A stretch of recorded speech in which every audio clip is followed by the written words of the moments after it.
The number 1 spot, already known for safety and building practical wagons, Volvo is set to bring electricity into its modern repertoire via the XC40 Recharge EV.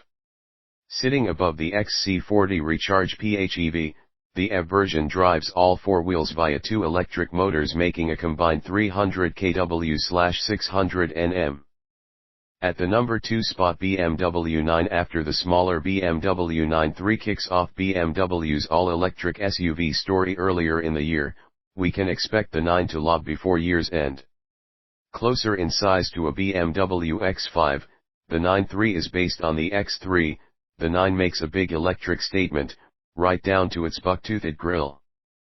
At the number 3 spot, View Golf prices jump, but the manual gearbox option remains.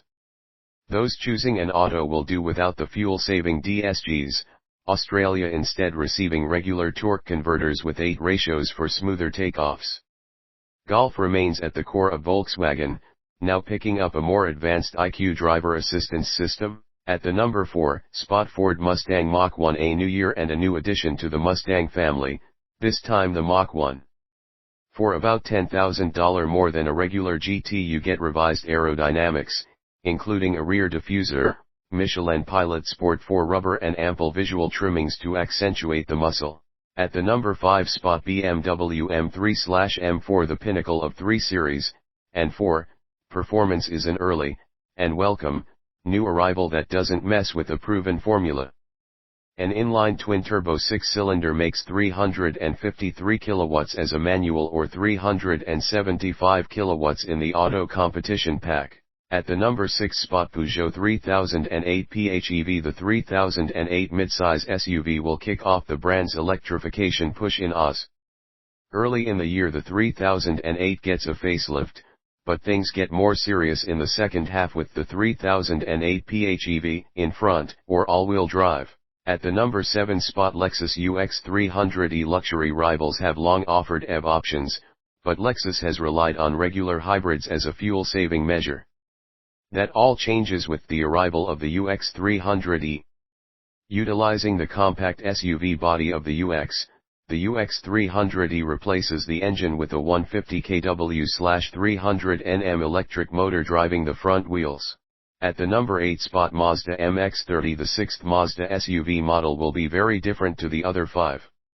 The MX moniker is typically reserved for Mazdas with a bit of zing, think MX-5 and MX-6, and the Mx-30 will add some coupe flair to the compact SUV segment, something highlighted by the rear-hinged freestyle back doors.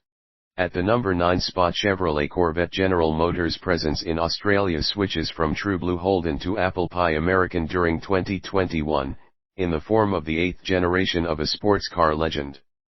The first mid-engined Corvette is also the first to emerge from the Bowling Green factory with the steering wheel on the right, taking hefty conversion costs out of the equation. At the number 10 spot, Mercedes-Benz Eqa. This is the year when Mercedes-Benz doubles down on its electric offensive, with the Eqa set to be the most affordable of its early EV efforts. Just as its EQC bigger sibling shares much with the GLC, the Eqa leans on the core design of the GLA. At the number 11 spot, Nissan Navara Pro 4X. Just when you thought the ute market was reaching its peak, along comes another brand looking to expand the appeal. This time it's Nissan hoping to capitalize on the action at the pointy end of the pickup category. At the number 12 spot, Ram TRX. The slicker DT version of the Ram 1500 fleshes out the Ram range early in the year, selling alongside the existing DS as a premium offering to better fight the Chevrolet Silverado. Modern active safety kit will add to its appeal. At the number 13 spot, Skoda Octavia. It's long been the Golf alternative for those who want something more individual, and the all-new Octavia for 2021 is no different. Slightly larger than the previous car, the new Octavia will be offered as a liftback or wagon, the latter providing a tempting point of difference in this class, especially in sporty Rs guys. At the number 14 spot, Subaru Outback. With its Liberty donor car now confined to the growing list of recently departed family cars, the Outback wagon gets more clear air in the crossover segment. Sharper styling and the bolder use of black highlights modernizes the look. At the number 15 spot, Toyota Kluger. Toyota plans to build on its hybrid success with a petrol-electric version of the 4th-gen Kluger. Almost 2 years after hitting America, the bigger, bolder Kluger's 2.5-liter hybrid AWD drivetrain promises diesel efficiency with performance not far off the 3.5-liter V6, which continues as the price leader. At the number 16 spot, Kia Niro. It's been a long time coming, but Kia will unleash its local electric attack in 2021 in the form of the Niro, a car that hopes to steal some sales from Toyota's hard-charging RAV4 hybrid. While the circa $60K EV version, the e-Niro, will dominate plenty of headlines, it's the regular Niro hybrid at almost half that price that will do the heavy lifting sales-wise, providing the same clever packaging. At the number 17 spot, Land Rover Defender 90. One of the many models delayed due to COVID, the shorter 90 joins the Defender family in April, bringing with it the choice between coil spring and air suspension. The longer 110 sticks exclusively with air suspension. At the number 18 spot, Mahindra. Our Indian car maker Mahindra has made inroads with its pickup Ute and plans to make 2021 the year it translates some of that rugged simplicity to the bottom end of the 4x4 segment.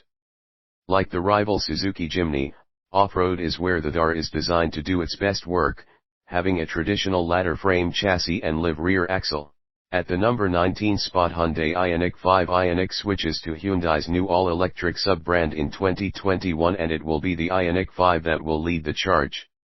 Based on the Hyundai 45 EV concept, pictured, the midsize SUV will utilize the new EGMP bespoke electrical platform planned to underpin a trio of Ioniqs over the next 4 years. At the number 20 spot, Mghs Awd/PHEV. The 2020 arrival of Australia's most affordable EV, the ZS EV, was an indicator of MG's electric future. This year plug-in hybrid tech joins the family in the midsize HS, which also arrives with an AWD option in the first half.